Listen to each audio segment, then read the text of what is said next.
Welcome to Culture Hour Abridged, and this is a film discussion episode. And so in the studio with me, I have got Sammy Cannings, and I've also got Alice Smith. It'd be great if you could just give a brief introduction to yourselves, who you are, and you can reveal the fact that you are both employees of TL Multimedia. That's fine.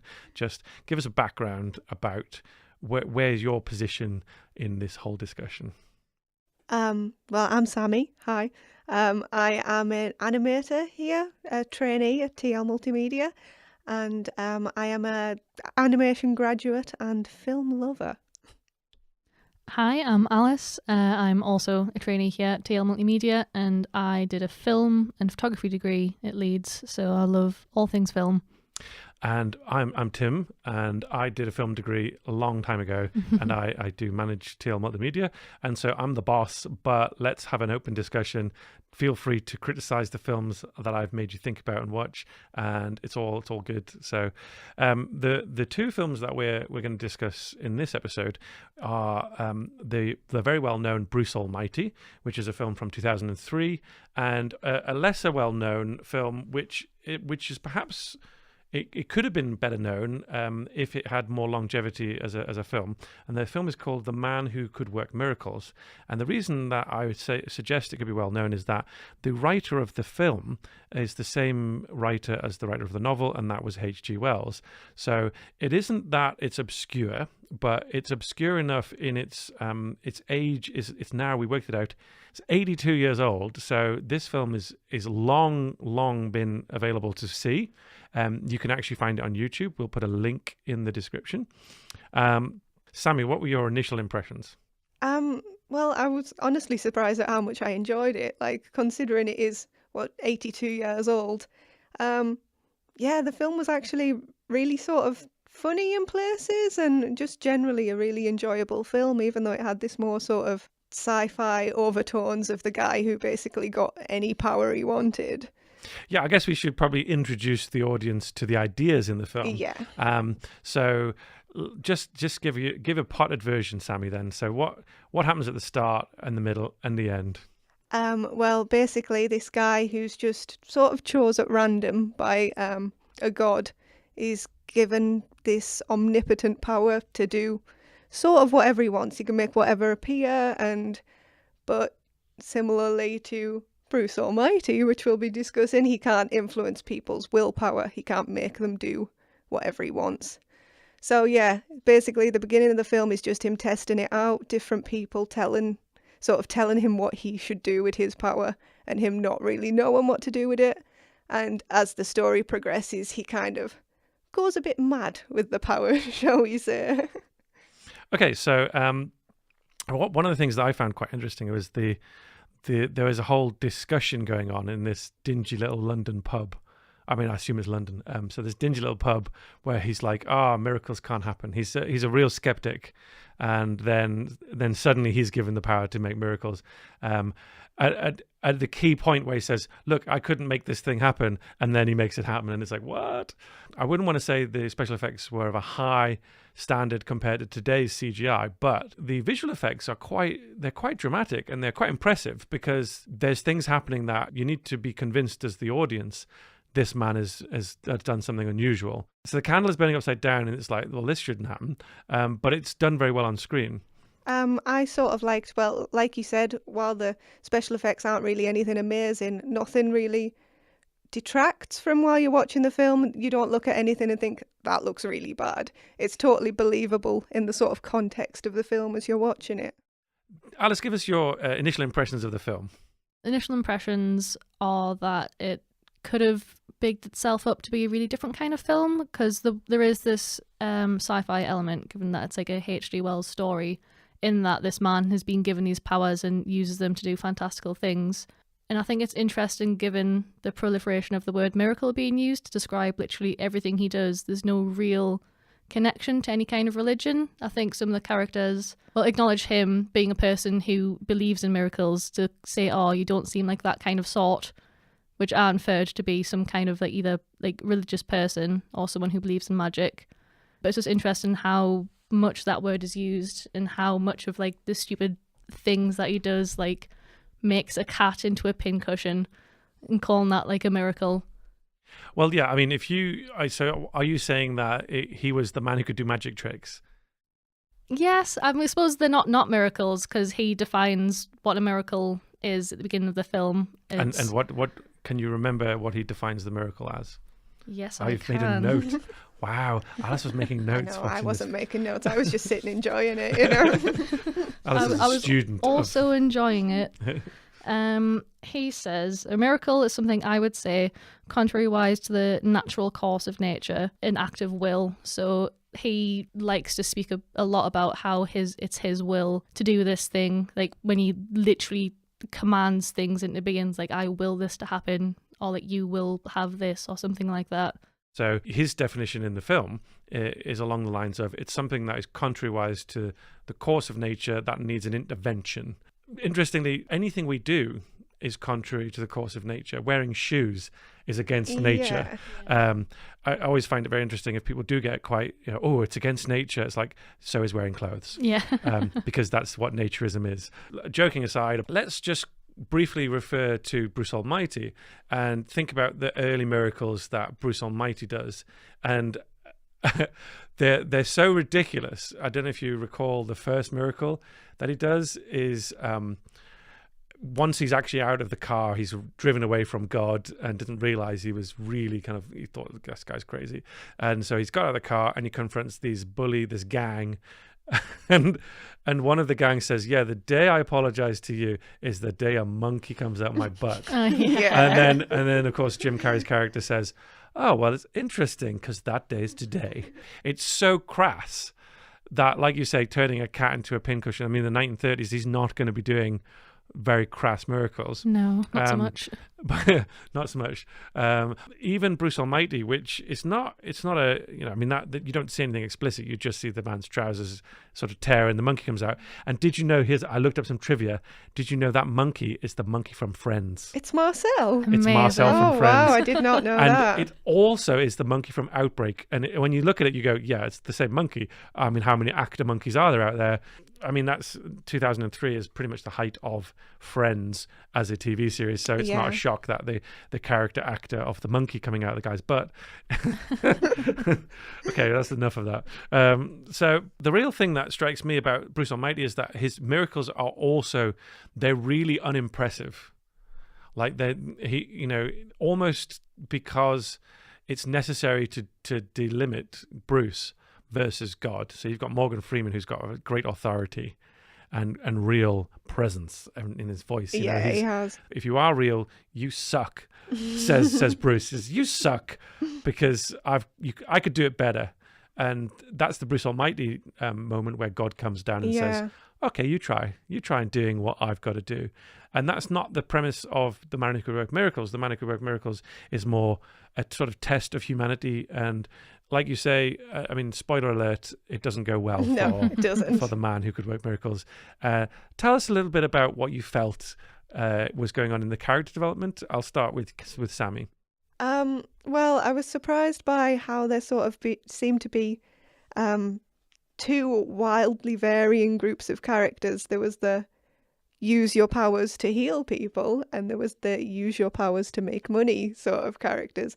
And George, the main character, seemed to sort of flip between the two of what he believed and what he thought was right, and basically what he could do with it. But the power, it does go to his head, and by the end of the film, although I still think he's trying to do the right thing, he goes about it in a completely messed up kind of way. I think that, I mean, my understanding of the right thing to do is that it's really not that easy to figure it out. Yeah. If it was easy, I think one of these films, what they do is that it's almost a trap for the man, whether it's Bruce or whether it's George. The trap is, here is the power to do whatever you want, but not the wisdom to go with it. It doesn't come with great power comes great responsibility and all that. Yeah, so I mean, actually, that is almost the moral. Mm-hmm. That is the moral. It's the Uncle Ben. Oh man, I wish that wasn't a rice. So the Spider-Man Uncle Ben kind of line of with great power comes great responsibility. So Alice, you've commented that you didn't think you didn't consider the miracles to be in your view, miracle worthy. Yeah, not that miraculous. Not that, yeah. Okay, so if we could all, almost like parlor tricks. Mm-hmm. So you could believe a man could do most of these things, and it would be a trick. Like, so if you saw it, you'd be like, that's not a miracle. That's a man pulling a trick out of, like a rabbit out of a hat sort of Yeah. thing. Pincushion, cat. So tell us about your perspective of the development of George's miracle making and his character development as well, his wisdom development in that. Well, when he starts off, he's like, I suppose it's supposed to be in like an average Joe kind of character. Like he just waltzes into this bar, like having this thought one day about, hey, like miracles are this. Like I'll show you how ridiculous that is. Then he manages to get it, and from there, he's up until really the end of the film, he's just so thoroughly impressionable. Like he has everyone else telling him what miracle to do, and he's like, oh yeah, sure, I didn't think of that. That's like his catchphrase for the films. Oh, I didn't think of that. So by the end of it, after being told what to think by everyone and then going along with each idea, he decides that he's going to try and take some action. And I agree with Sammy in that the way he decided to go about fixing the world at the end was very wrong. He made himself a palace and a king and all that kind of stuff, but he brought everyone who could change the world with him, because obviously he can't will people to do something, but he was like, right, I'm getting you all here and you're all gonna fix the world like right now. So I think he didn't... Are you characterizing his final triumphant moment as a totalitarian dictatorship? Kinda, yeah. Well, obviously quite totalitarian, but it was like he didn't try and change everything just by himself. He used everyone. I think he called them all advisors, which is a nice word for it. Did you get the impression that they were there by choice? Oh no, not at all. He zipped them there from all over the world. Isn't that an interesting quandary though, with a film where the rule is you can't change free will, but obviously now this is the nature of powerful men. Now I use the term men as in mankind, but it's generally in the history of mankind, men have been the powerful ones in the situation. Yes. So the kings and rulers. So these emperors, these kings, these princes, these rulers, throughout the centuries and thousands of years, man has wanted to be God. Man has a will of his own, and what he really wills for in his own, fallen inferior nature to being actually God and wise. Man wants to be God over other men, and that is the reason for war. It is the reason for inequality. And so here we have men. There's a phrase that says, "If power corrupts, then absolute power corrupts absolutely." And the question then is like, well, can anybody wield absolute power with true wisdom without corruption? And the evidence for a man being able to do it, or a human being able to do it, is that, well, the evidence is not necessarily in two films, but the evidence from these two films is that folly comes with power instead of responsibility. Bruce's second miracle of note is that he parts the red soup. He does. And so I like the idea that Bruce's power is limited by his own imagination, just like, I didn't think of that. Yeah. So he's thinking of he's sort of testing the water, literally testing the soup. He's testing the soup by seeing, can I part the soup? And it's like, what a inferior miracle to the kind of legendary parting of the Red Sea, escaping of the people from the hordes of soldiers. And so when you've got these small-minded people who are then nevertheless given huge amounts of power, is it a satire on religious authority, or is this a satire on all authority?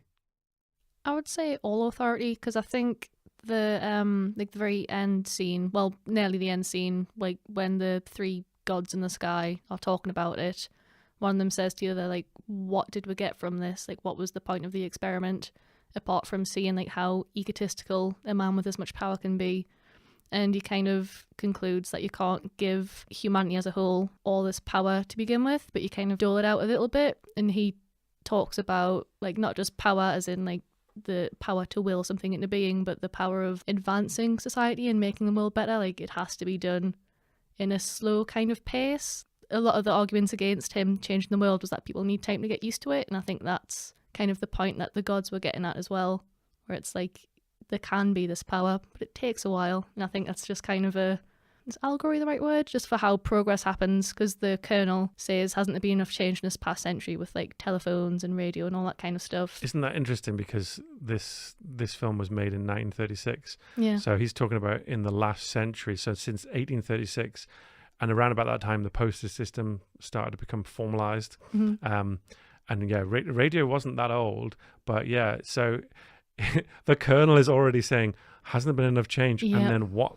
If This only film he knew. predates the Second World War as well. So Yeah. this, in for a shock in the next few years. yeah, and so we know the power that we have, and I use the demonstration of power as in a car. We have this power which has in the last 100 years just spread. We have all kinds of powers, and do we use them as wisely as a culture? And let's challenge ourselves. Do you individually, I say this with a finger pointing at myself, do you use the power within your power to do what you think is right? Or do you find yourself going, oh, I didn't think of that? Probably, to be honest. Yeah, I mean, I suppose you try and do what's right, like George and like Bruce tend to, but sometimes, yeah, you get a little off track like they did as well. I mean, we've got the power. Take, for example, the internet. You've got infinite knowledge at your fingertips, and you use it to look up cat videos and stuff. So, if only it was just cat videos. So, Alice, you were talking about all of the people who are influencing him. He was very easily led. Mm-hmm. How does that compare to Bruce in Bruce Almighty when he gets prayer email? Yeah. In the prayer email scene where he suddenly realizes he's receiving all these prayers. How does that differ, do you think, beside the bulk nature of Bruce Almighty's prayer email? How does it differ between when Bruce is being asked to answer prayers or when George is being advised by people who would like things from him? Mm-hmm. Is it requests that George is getting? Are they prayers? Are people praying to him in a strange roundabout way, do you think? How do you characterize the differences between the two films in that? I would say in a sense, I think people, maybe he's not praying to George, but like in Bruce Almighty, it's established that he is like God, he's this God figure, and people tend to pray to God. But with George, I guess it's more of on a personal level as well. Like no one exclaims or anything that he's a god, but everyone knows him and he wants to convince them that he can do these things. So in him wanting to do that, people are like, oh, we're friends, I can ask you for this. But I think in Bruce Almighty, he doesn't take the responsibility of his power straight away. Like when people are praying to win the lottery, everyone wins the lottery because he just wants rid of that responsibility for a bit. The arc of the film in Bruce Almighty is that Bruce learns that he's got this power and responsibility. He's got to like dole it out, got to try and be wise about it anyways. And George doesn't really have that same kind of inclination, I suppose, until kind of the very end-ish. In the midst of his tyrannical reign, he's like, right, everyone's going to make the world better because I want it to be. So it's a bit more selfish, but there are some similarities, I guess.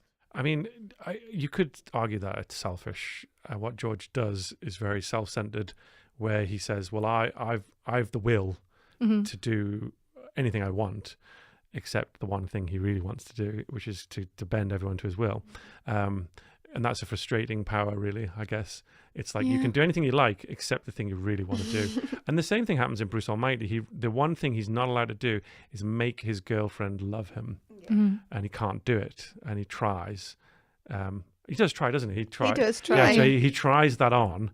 But is that not the same as trying to convince people to do what you want? Manipulation is not the only way to get what you want, but it's a way people try. Yeah, I mean, even in the end of the Man Who Could Perform Miracles, the girl he was trying to get to fall in love with him starts to come around when he starts giving her material things. So is that really? I mean, it's 1936.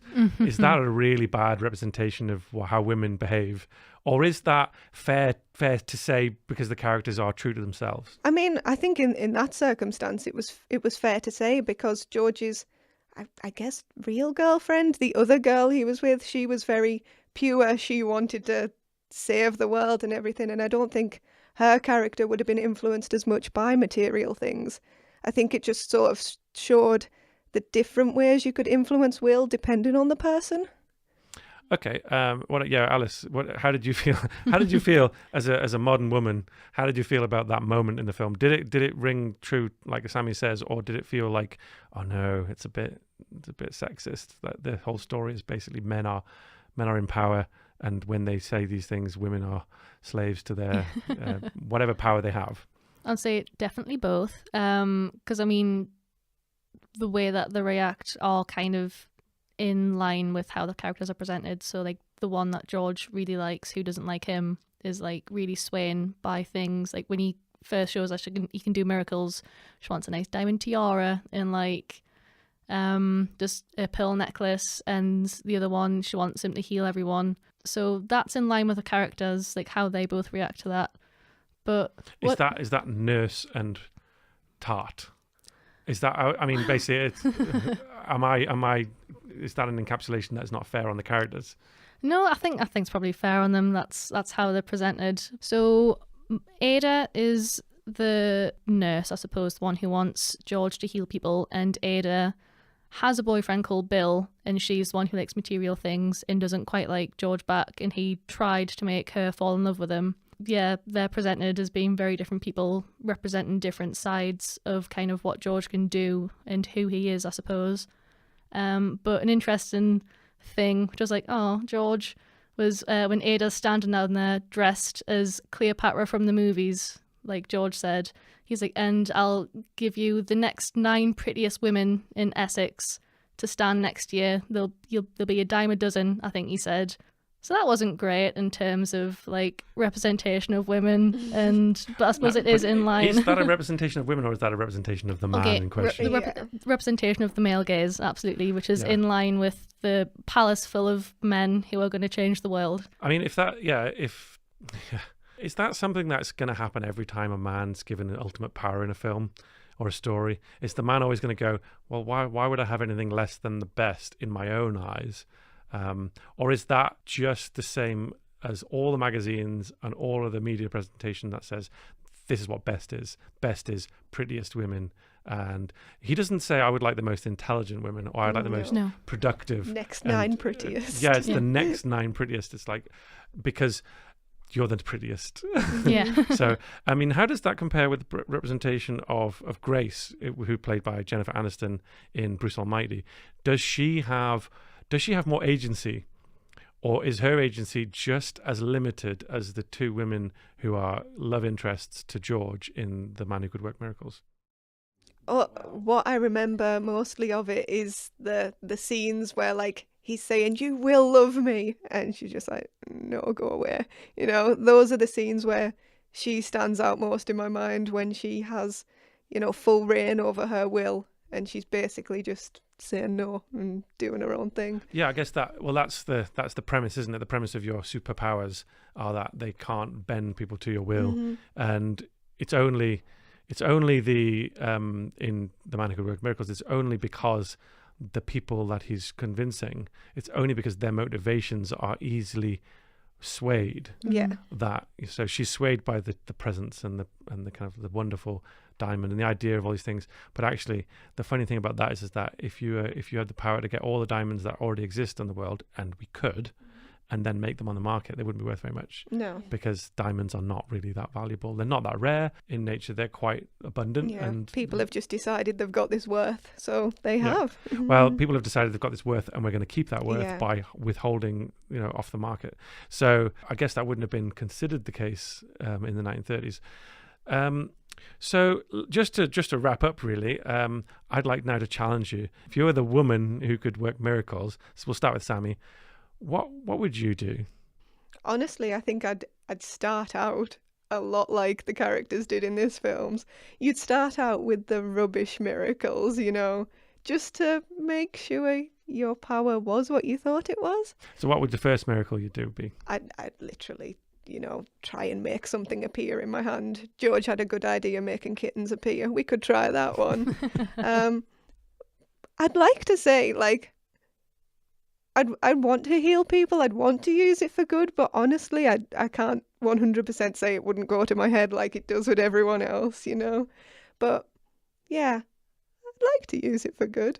I don't sound convincing. Well, I'm not certain you know what good is. Well, That's what you don't sound convinced yeah. by. But correct me if I'm wrong. No, I agree because, well, yeah, I would like to, you know, heal disease and stop general suffering in the world. I know I sound like a Miss Universe contestant right now. That's pretty much the question. Like, if you could Yeah. change anything, what would you change? But yeah, it's a big question. It's a lot of power to, you know, take in if you could do anything. Well, let me remind you of what actually the end game of George was world peace. Yeah. He wants world peace.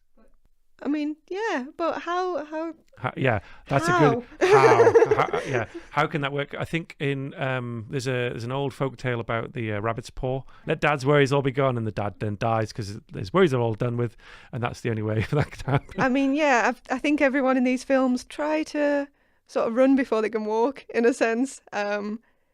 Well, that's the moral that Alice was saying. The Yeah. moral of the three God characters at the end, saying, "Well, they need to run. They need to walk before they can run. Really, with this power." Everyone just goes straight to the world peace without sort of the steps in between. Yeah. And so, Alice, if you were the Alice who could work miracles, what would you do? What would you do? Yeah, I think I'd take a page from that book. I'd just start small. Probably same as Sammy, same as everyone else. Just have a bit of a muck around, I suppose, but then see like maybe what consequences things have. Like start small and maybe try to like make like the local area better or the local community, and then Oh, you're a localist, so you on your street. yeah. That's very selfish Well, of you. not as a starting point, Tim. You can't just delve straight into world So yeah, peace. are you saying that you wouldn't want the starving, war-torn parts of the world to be fixed first, just your street, and then your neighborhood, or is that a noble goal because you're trying not to be the I'm trying the patriarch of other nations? You're trying to do it for yourself first. Well, yeah, it's more of a kind of sussing it out situation, like the movie you were saying there, where they ask for no more troubles and then someone dies, for example. I wouldn't want something like that to happen, so I think you'd have to try and see what the limits are and what the effects are, and then kind of work up a bit. I mean, I guess it is like a Aladdin's lamp. Like, what's the first wish? And the first wish that people say is a million more wishes, but that's because you only got 3. So based on the morals of these stories, I think I know what I would want. The first act, my first miracle, would be to make myself infinitely wise. Ooh, that's a good However, shout. I don't know that would work because I've not got that power. So I've never tested the theory out, and we'll never really know. Okay, well, thanks very much, Sam. Sorry. Thanks very much, Sammy and Alice. I was going to say Salas. Okay, thanks very much, Sammy and Alice. It's been great having you here, and I'm sure we'll have more conversations like this in the next episode. Sure will. Thank you.